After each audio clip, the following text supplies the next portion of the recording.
Di awal film, kita akan melihat seorang pria yang akrab dipanggil dengan nama Kapten Cool. Ia memiliki dua teman yang masing-masing bernama Sam dan Guy. Bukan gay, tapi Guy, oke? Ketiganya memiliki satu kesamaan, yaitu sama-sama fuckboy. Tapi meskipun fuckboy, mereka merupakan pilot terbaik di perusahaan itu. Lalu kita akan dibawa ke masa lalu Kapten Cool, di mana saat itu ia masih culun dan sedang PDKT dengan cinta pertamanya. Kayak lagunya Nika Costa First Love itu, My First Love.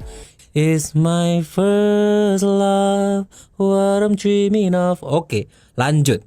Gadis cantik itu bernama Sally. Ia menunjukkan sebuah lukisan wanita dari dinasti Ming. Selain memiliki wajah yang mirip dengan Sally, wanita di lukisan itu juga memiliki nama yang mirip dengannya, yaitu Sheila. Bukan Sheila on Seven ya. Sheila merupakan kesatria yang dihabisi oleh penguasa Ning. Usai mengobrol tentang lukisan, Kapten Cool yang rudalnya sudah meronta-ronta pun langsung mengajak Sally untuk bercocok tanam.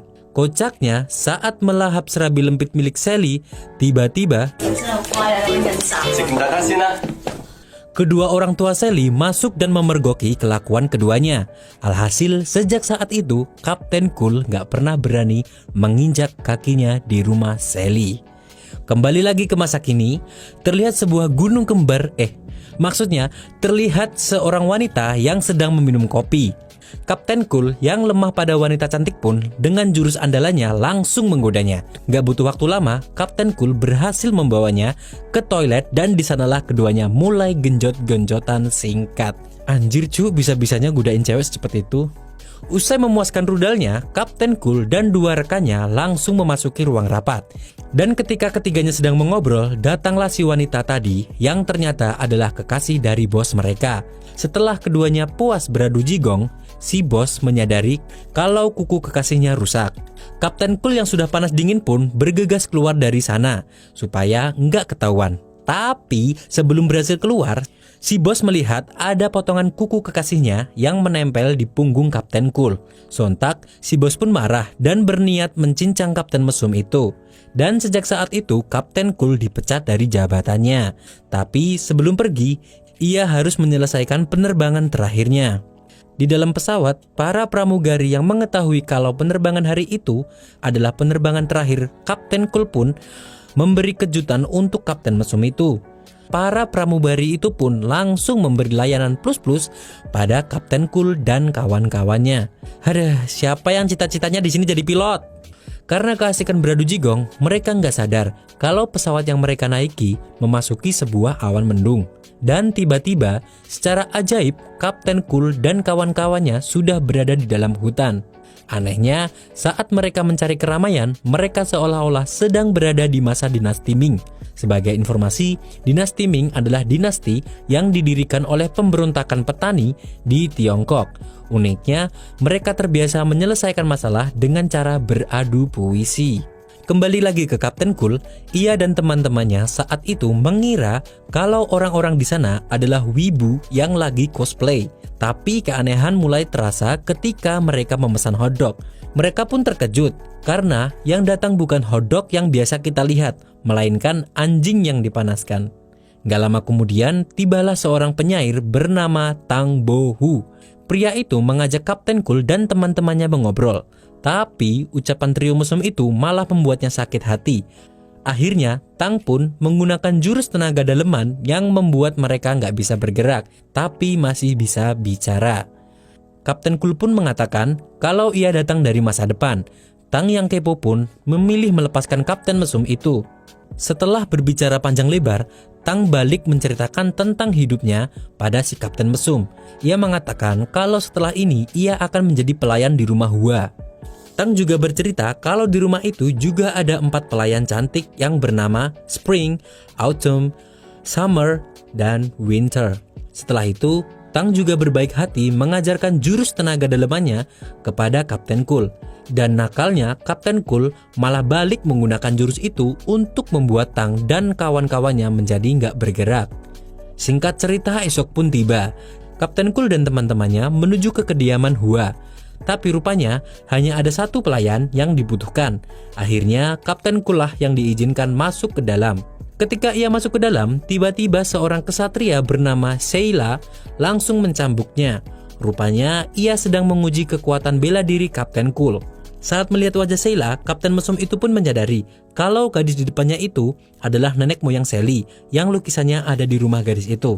Karena Kapten Cool terus bertingkah, Sheila pun langsung memukulnya.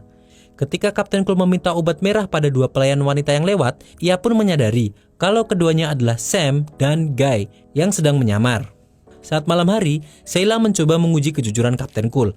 Tapi karena Kapten Mesum itu salah menjawab, Sheila pun memukulnya hingga membuat Kapten Cool terbang dan menabrak UFO. Lah, anjir cok, ini kan dinasti Ming, kok ada UFO? Usai menabrak UFO, tubuhnya terjatuh ke dalam kamar Tuan Hua, dan ternyata pria itu sedang mencoba mengunboxing Autumn yang hanya bisa meronta-ronta. Untungnya, Kapten Cool berhasil menyelamatkan Autumn dan langsung mengantarnya kembali ke asrama. Di sana ternyata sudah ada Sam dan Guy yang masih menyamar.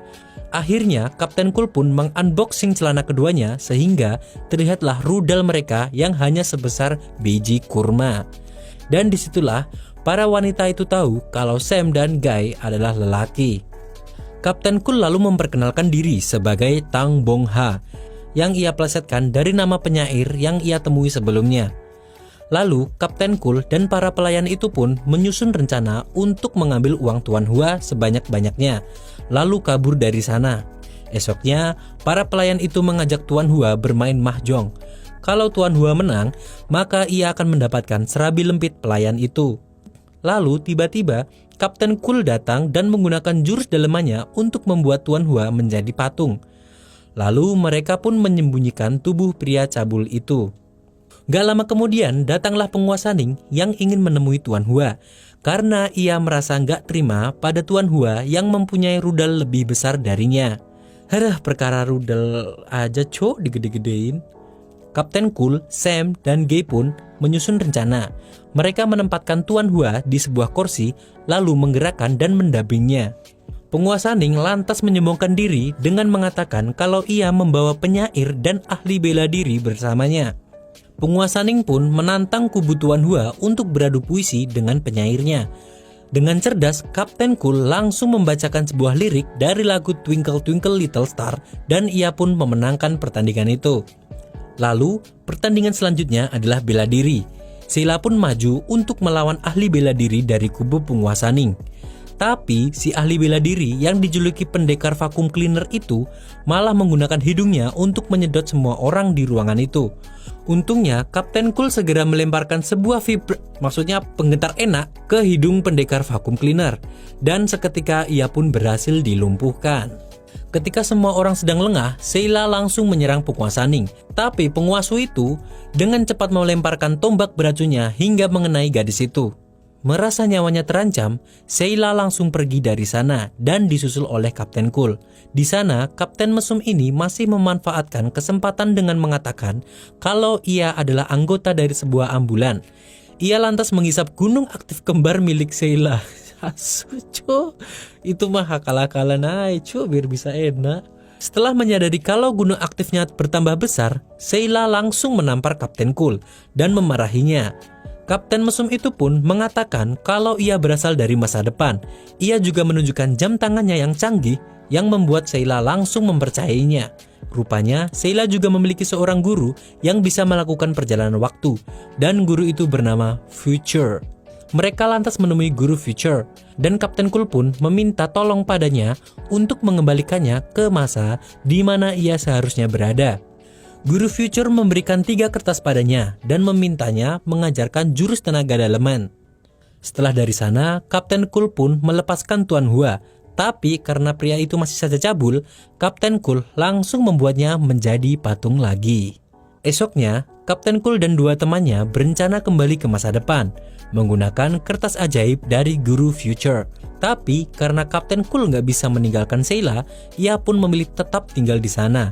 Sementara kedua temannya kembali ke masa sekarang. Sementara itu, Sheila berencana membunuh penguasa Ning dengan menggunakan Autumn sebagai pancingannya.